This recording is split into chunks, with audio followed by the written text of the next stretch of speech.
I'm going to take you through using different ways to make and select portions of an image, because of the task we set you for week 1 involves you recollaging an image together. It'd be useful if you could understand some of the processes of doing that, first of all in Photoshop, and then how you might go about that using the GIMP software.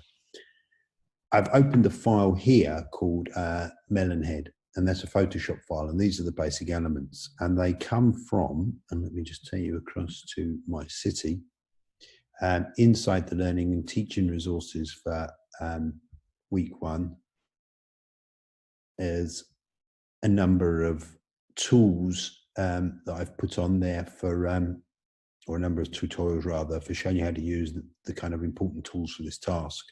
There's using the selection tool in Photoshop, but then there's this tutorial, which is quite a good way of working your way through and getting your head around. It only takes, half an hour or so to work through, and it'll teach you how to use some of the selection tools. But I'm going to get you started on that in this video as well, just so you've got some idea. So let's just jump back to the Photoshop page. So what we're going to do is we're going to create another page. But first of all, I'm going to go and adjust this particular image. I'm going to go into image size, and you can see this has been set at 150. I don't really want that at 150. It's too big. It'll print way too big if I was to print this. And so I'm just going to pop that down to something a little bit smaller. Then I'm going to create a new file, and I'm going to go and create a print file, and I'm going to drop that down and match up the resolution, which is important. Okay. So just create that. So now I've got 2 files open. I've got my Mr. Melonhead file, and I've got where I'm going to be building this little character here on the right hand side. So I'm not going to go through all of this. The tutorial does that. I'm just going to get you kind of started with the different types of tools, because it gets a bit repetitive once you get going. So our first task is to get hold of this shape here. Let's go and do it in what would seem the obvious way. First of all, I'm just going to enlarge this in, because this is nice and easy, this one here. And there are various tools. We could grab a square, okay, but we could try and draw this circle, okay. But that's drawing a circle, so if I took off the fix to normal, for example, would I be able to get it any better, because I'm now drawing oval shapes? Well, it's not bad. It's not bad. But it's not perfect either. And, that's really not selected the whole image. So what other ways could I go about selecting the whole image? We've got a lasso tool, which I could try and draw around it. But that would take a lot of skill. And certainly using my tracking pad on my computer, I would find that pretty challenging. Okay, so that's no good. So I'm going to deselect that. What I'm doing is I'm just selecting the a different tool and pressing down just to get rid of the selection. I could use squares, which again really doesn't help, but may have some use at other times. Okay. So the problem is if I click straight on there, it restarts another selection, which is why I go up and click on to get rid of it. Got this tool, which with a little bit of practice probably could work. And it's trying to guessing where the edge is.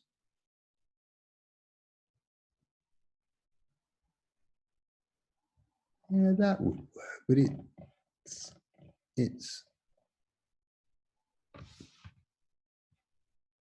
but if I go wrong, so that's not bad. But that's quite straightforward. I'm doing it onto a white background, so that's quite straightforward, yeah. Okay, so that's one way of doing it. But actually, there's probably the simplest way in this particular example is I'm going to go back. I'm going to just select it. Okay. And I'm going to go up to edit, copy. I'm going to go into my second file. I'm using the keyboard here just for speed.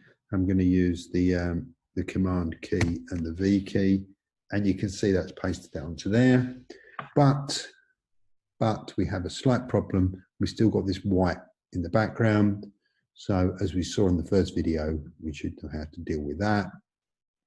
Okay, and edit, cut. Okay, so there's our first element on the page, and then I've got my move tool and I can position it where I want, and that's ready to go. Okay,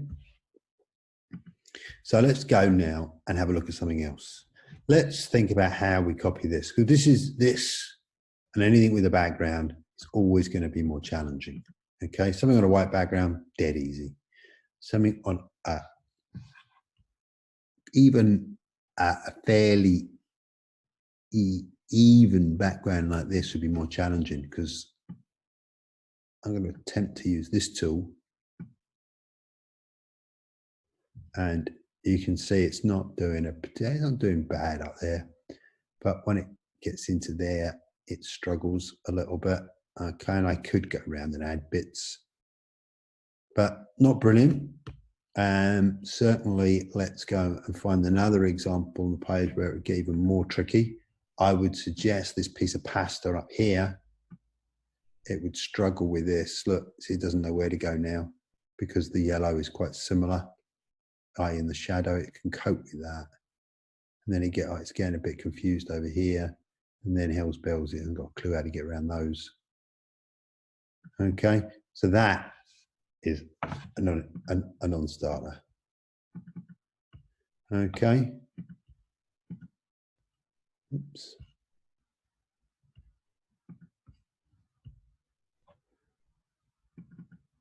Let's get that back. Oh. Okay. So, what tool would we use? Well, funnily enough, we would actually use the pen tool, and you're going to see why in a minute. Okay, we're not going to draw with the pen tool, but what we're going to do is create a selected path with the pen tool. You can see up here the path has come up. Yes, that's exactly what we want. And then I'm just going to zoom in and we'll go for the mushroom and do the mushroom. Okay. And if I drop down here, now what I can do is I can start to just click in and work with the tool. I'm going to speed this up a little bit because it won't be quite as slick as it could be, but obviously the closer you put these together, the better. I'm just going to do one that goes a bit AWOL. Here we go. Let's keep going.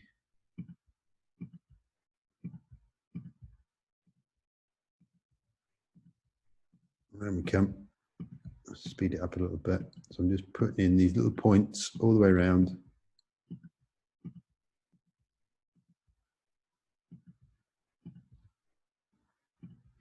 Okay, I could do a neater job than that. Now then, up here I got a little white handle. I'm just going to tidy that up if I got one that was going slightly wrong. To get my path, I can even add points if I really thought, hang on, down here, this could have been a bit neater. So I've got quite a bit of control over getting exactly as I want around there using the pen tool.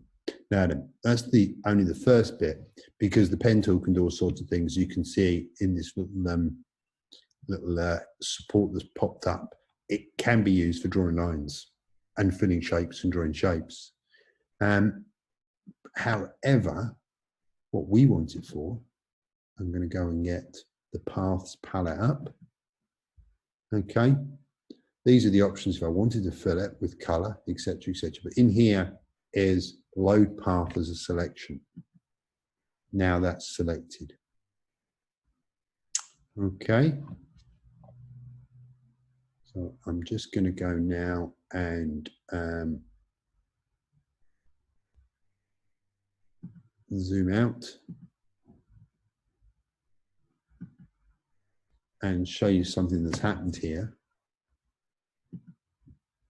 you can see that the marching ants are around there and around there. So if I was just to see what happens if I go and cut this, edit, cut.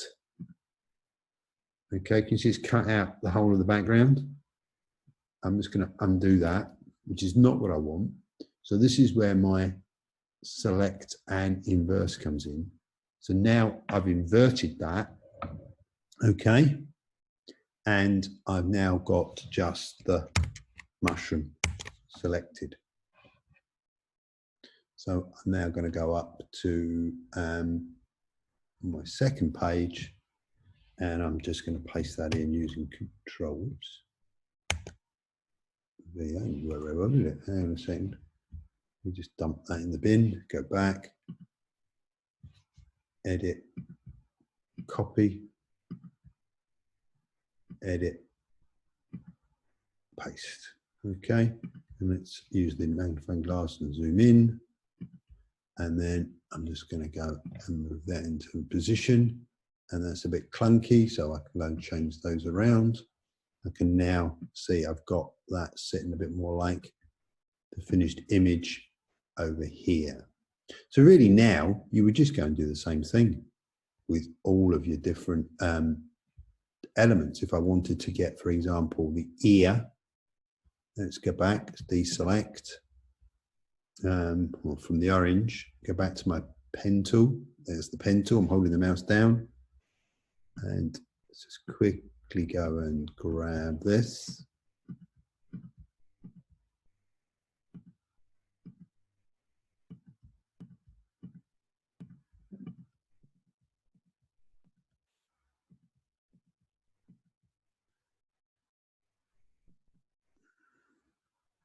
You can see, oh, I think I'm going to go and adjust that slightly.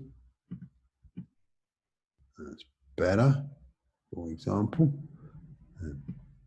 That's a bit better, etc., etc. And then I'm going to go and make the selection and just make sure I've just inverted that. You can always tell, I think you can probably change this around in the preferences to make sure it does actually just select the actual shape, but you can tell because the edge is now marching and that, but it's good to know about the invert.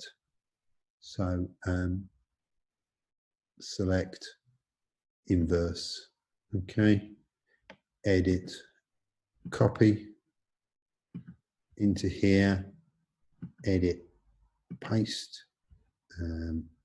Let's move it, oops, let's move it over.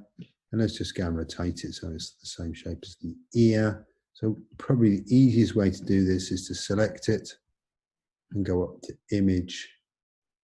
Now then, that will rotate the whole image, which is not what you want, okay? What we need is just to rotate the bit on the layer, which is inside transform. Rotate. Am I going clockwise or counterclockwise? Nope, I was going the other way, wasn't I? Couldn't see it. Edit, undo, rotate. Edit, transform. Counterclockwise. Get rid of the selection and then move it across to position. And then move that up, okay? And I could reshape the ears. If I wanted to cut bits out using the pen tool, I could go back in now and get a more shapely portion to the ears by going up and select and inverse, edit, cut. Oops. That you'll get all the time. On the wrong layer, let me go and show you that again because that's a good little accident there. So edit, cut, and what it's telling me, could not complete the cut command because the selected area is empty. I'm on layer 1, which is the melon in the background, okay? I need to move down into the layer where now you can see the importance of actually naming your layers. So I could put in ear, head, okay? And now I'm going to go make sure I'm on the ear, edit, cut. Okay, so now I'm starting to get a bit more shape to the ear. Then it's just really now a matter of choosing which tool and going round and fitting the various elements together. So if you're really unsure about using and editing and collaging an image together, which is really the essence of the task we set you, that little tutorial will certainly help.